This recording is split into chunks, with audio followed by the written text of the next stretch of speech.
e ben ritrovati con l'informazione flash di New Sicilia. Vediamo insieme i titoli più rilevanti della mattina.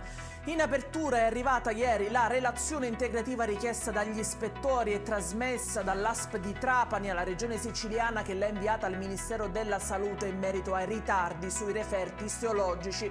Contiene anche le schede di 4 casi ai quali era stata estesa l'attività di indagine e i cui ritardi hanno compromesso le tempestività delle cure. 108 kg di tabacco da masticare sono stati sequestrati dai finanzieri di Caltanissetta, che hanno scovato un contrabbando illegale del prodotto. Il tutto era destinato a rifornire un mini market della città, i cui titolari, 2 cittadini bengalesi, sono stati denunciati. È morto sul colpo invece il guidatore, che questa mattina ha perso la vita lungo la 20 Messina-Palermo, precipitando dopo aver distrutto il guardrail. La vittima, un ragazzo di 28 anni di Catania, era alla guida di un furgone tra Rometta e Milazzo, poi l'uscita di strada improvvisa e la tragedia.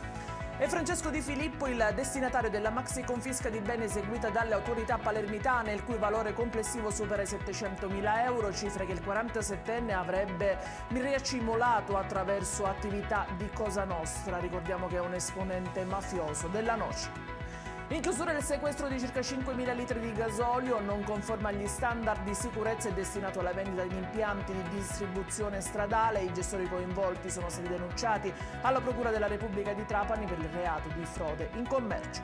Ed è tutto per questa edizione. Vi ricordo che i dettagli su queste notizie li trovate sul nostro sito www.newsicilia.it. Grazie per averci seguito e arrivederci.